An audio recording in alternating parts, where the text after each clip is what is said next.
तहत जिस तरीके से ये स्कीम लाई गई थी उसमें काफ़ी ब्लैक मनी को बढ़ावा दिया गया है। राइट टू इन्फॉर्मेशन तो हमारे देश में हमें अधिकार दिया ही गया है और ये बहुत इंपॉर्टेंट है। एक नाम डिस्क्लोज होना चाहिए कि आखिर कितनी धनराशि किसने दी है। कि आज एक बहुत ही महत्वपूर्ण फैसला सुप्रीम कोर्ट ने दिया जिसका कि बहुत लंबा असर होगा हमारी पूरी चुनावी लोकतंत्र के ऊपर। उन्होंने ये इलेक्टोरल बॉन्ड की स्कीम कॉम्प्रिहेंसिवली स्ट्राइक डाउन कर दी है, क्योंकि इसके तहत जिस तरीके से ये स्कीम लाई गई थी उसमें काफ़ी ब्लैक मनी को बढ़ावा दिया गया है।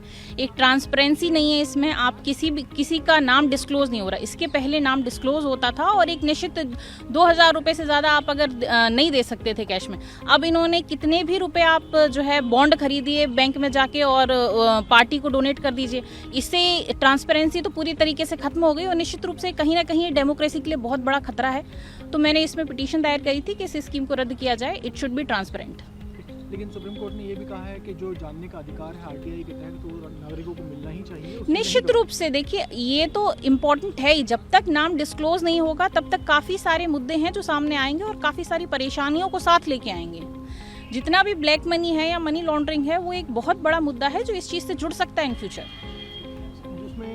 सुप्रीम कोर्ट ने अनुच्छेद 19 का भी हवाला दिया है कि जो 19(2) के तहत अगर रोक नहीं है तो जानने के अधिकार से नहीं रोका जाना चाहिए। नहीं, बिल्कुल देखिए राइट टू इन्फॉर्मेशन तो हमारे देश में हमें अधिकार दिया ही गया है और ये बहुत इंपॉर्टेंट है। एक नाम डिस्क्लोज होना चाहिए कि आखिर कितनी धनराशि किसने दी है। आज एक बहुत ही महत्वपूर्ण फैसला सुप्रीम कोर्ट ने दिया जिसका कि बहुत लंबा असर होगा हमारी पूरी चुनावी लोकतंत्र के ऊपर। उन्होंने ये इलेक्टोरल बॉन्ड की स्कीम कॉम्प्रिहेंसिवली स्ट्राइक डाउन कर दी है, ये कहते हुए कि इसमें जो एनोनिमस एलिमेंट इन्होंने लाया कि भाई किसी को पता नहीं लगे कि भाई ये इलेक्टोरल बॉन्ड किसने खरीदे और किसको दिए, ये बिल्कुल हमारे जनता के सूचना के अधिकार के खिलाफ है जो कि एक मौलिक अधिकार है जनता का।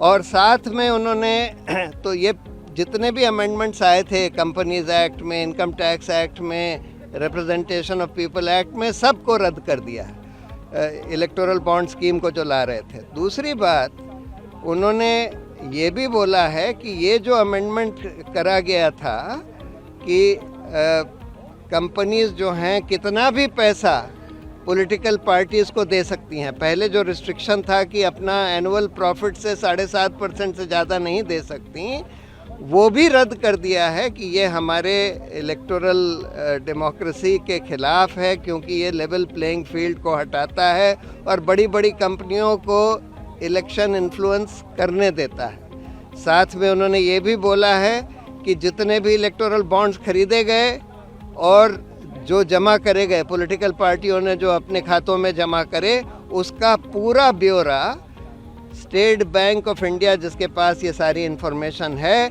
वो इलेक्शन कमीशन को दे और ये पब्लिक वेबसाइट पर डाला जाए जिससे कि जनता को पता लगे कि किसने ये इलेक्टोरल बॉन्ड्स खरीदे और किस पॉलिटिकल पार्टी को दी। जो धनराशि जमा हुई थी इलेक्टोरल बॉन्ड से, क्या उसका खुलासा सरकार ने सुनवाई के दौरान किया? नहीं किया था ना। तो उन्होंने ये बोला था कि हम